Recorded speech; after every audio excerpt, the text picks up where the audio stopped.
Hi everybody, I'm Greg Fishel. Welcome to bonus weather video number 2 for this week, and we're going to be taking a look at the upcoming 2025 hurricane season, telling you what we know and maybe more importantly what we don't know. I will be making this available to all subscription levels, so both the $3 and the $5 tiers will be getting this particular video, like it or not. All right, so let me put myself down here in the corner, and the first thing we're going to do is take a look at the names for the upcoming season. And I looked up some of these pronunciations a day or so ago, and I may have forgotten a couple, so if I butcher one or two of these, let me know. But we start off with Andrea. I do know that that's on and not Ann, Andrea. And then Barry, Chantal, Dexter, Aaron, Fernand, I believe, Gabrielle, Umberto, Imelda, Jerry, Karen, Lorenzo, Melissa, Nestor, Olga, Pablo, Rebecca, Sebastian, Tanya, Van, and Wendy. So we use 21 of the 26 letters in the alphabet. The other 5 letters, the names that start with those letters, are very uncommon.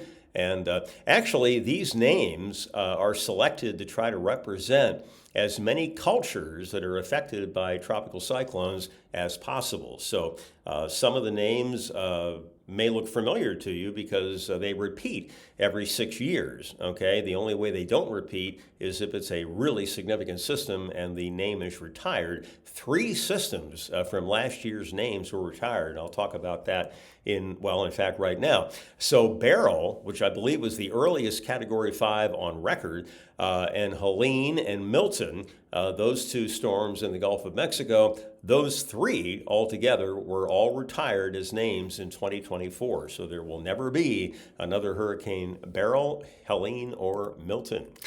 Okay, so here are the average dates by which hurricanes and named storms and major hurricanes are usually found, and this is based on data from 1991 to 2020. It's the same 30-year period that is used for the normal highs and lows, if you will. So generally, we have a named storm in the Atlantic Basin, and that includes the entire Atlantic Ocean, the Caribbean Sea, and the Gulf of Mexico. So normally, we have one named storm, which would be at least a tropical storm, by June 20th, the second by July 17th, and then you can see that we really ramp things up in August with 4 that month and 4 in September, and then 3 in October, and then the 14th one, which is the normal amount, the 30-year average, occurs on November 19th. Now for hurricanes, the average date by which one should have formed would be August 11th, and then August 26th, and you can see 3 in September there, 1 in October, 1 in November. And as far as major hurricanes, which is Category 3 or higher, we typically see at least one of those by September 1st, right around Labor Day, and then a second one later in the month, and then a third one late in October. So those are the dates by which you would expect to see that particular number of storms. It is not saying that the third storm is likely to form on that date, okay? It's saying that by that date, we normally, in a normal year, again, would have had that number of storms. Now, I actually sent a note to Dr. Klotzbach out in Colorado State University, who is now leading this research effort. And I said, maybe it would be an interesting experiment to do this statistically instead of saying that, okay, we're going to have 14 named storms this year, or 17 named storms, give it an exact number. Basically give a little bit of a range. And some people that put out a hurricane forecast for the season do that. And I think it's a little bit of a better approach. You can almost look at it as like a mean plus or minus a standard deviation or something like that. So to nail it down, we all know that we can't nail it down to just one number. And so sort of keep that in mind. Maybe like a plus or minus 3 or something like that would be a good way to look at that. Okay, so here is their actual forecast, and they put out the initial one on April 3rd, and then they put out a revision on June 11th, and in this particular case, there were absolutely no changes at all from April 3rd. They'll put out another revision on July 9th, and another one, the last one of the season, by August 6th. And so there you can see the average, the 30-year average over on the right, named storms 14.4, hurricanes 7.2, major hurricanes 3.2. And so there are the forecasts for both April 3rd and June 11th. And I put in parentheses the numbers above, or the amount above the 30-year average that each one of those parameters is, or is at least is in the forecast. Now, you see that one acronym down there at the bottom, ACE, A-C-E, and you might wonder, what is that? Well, it was a way that the National Hurricane Center came up with to try to estimate the total amount of kinetic energy in a hurricane season. Now, for those of you that are science nuts, you know that the kinetic energy of anything is proportional to the velocity squared, okay? And so the formula here is that once a storm has maximum sustained winds of 34 knots or higher, then the Hurricane Center will be issuing advisories every 6 hours, okay? So you take the maximum wind speed at a given advisory time, you square it, and then you divide it by 10,000. Now you may think, that's pretty random, what's that for? Well, if you, like, supposing this thing gets to be a monster and you have winds over 100 miles an hour and stays that way for a few days, you start squaring those kinds of numbers and adding them up and you got a big number. So this basically reins that number in and makes it much, much more manageable. And so I'm going to give you an example of how you calculate that for Helene from last year.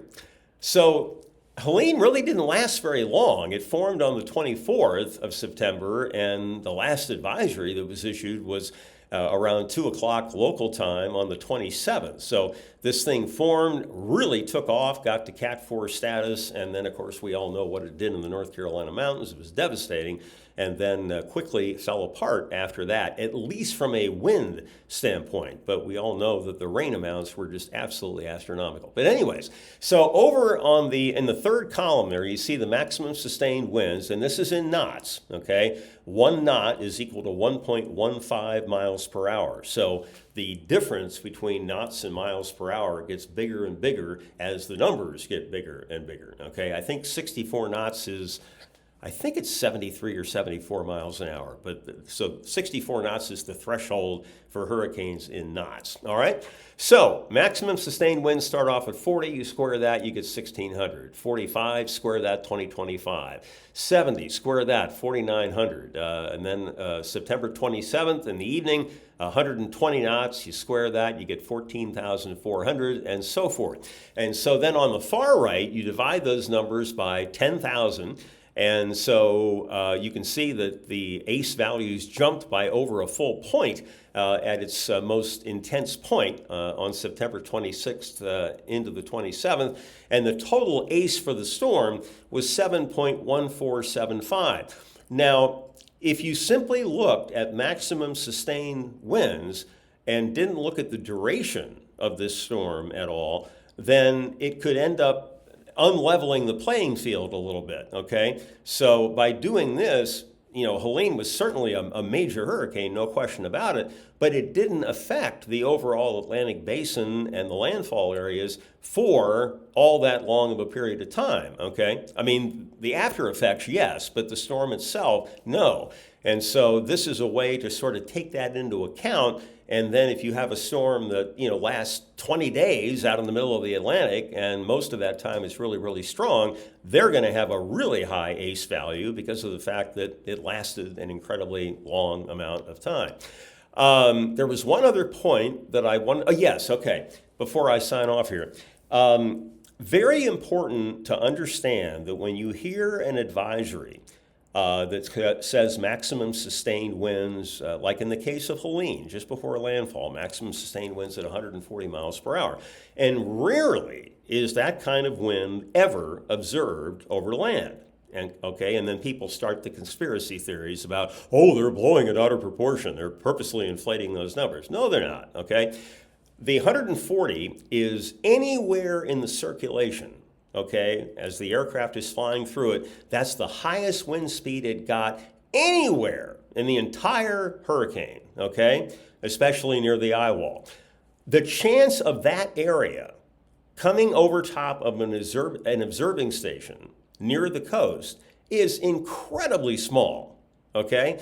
So just by that fact alone, you're almost never going to see a sustained wind as high as what the maximum sustained winds are described as in the National Hurricane Center advisory, okay?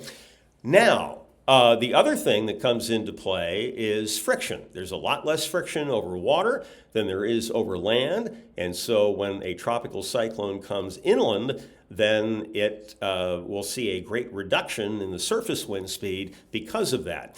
And when I went down to Perry, Florida, being the idiot that I am, last September to experience the landfall of a Category 4, and I was totally underwhelmed. The overall impact of Hurricane Fran in Raleigh was 10 times worse than what I saw in Perry, Florida on that day. But Dr. Gary Lackman over at NC State, who, by the way, is now the head of the Department of Meteorology over there, congratulations to him. He and a graduate student were doing some research about this, and he told me today that basically what they're finding is that the sustained winds, as soon as the system makes landfall, are really falling apart very, very quickly, and it becomes mostly a gust phenomenon from that point forward. Okay, now you still have sustained winds that are strong, but you don't have them nearly as high as they were out over the water. So that paper has not been submitted and published yet, but that is one I'll be keeping a close watch on, and when it does get published, I'll certainly share the results of that research paper with you, because I think it'll be very, very interesting. And the last thing in the world I want to see happen is people say, well, it just never is as bad as they say it's going to be, and so next time I'm going to ride it out, and that's the one time that all of the elements come together and you're in big, big trouble, okay? So it's the same thing as a tornado warning. You go to your safe place, plan for it, and if it doesn't happen, don't be mad, be thankful, and just make sure you're always prepared. It only takes one. It doesn't matter if we have one hurricane or 18 hurricanes this season. It only matters how strong they are and, more importantly, where they go. We should prepare every single hurricane season exactly the same way. This is fun to look at, okay? But in terms of planning, in my estimation, it really shouldn't have any effect whatsoever. Okay, that's it for now, folks. You all have a great Wednesday evening, and we'll talk to you again tomorrow. Take care.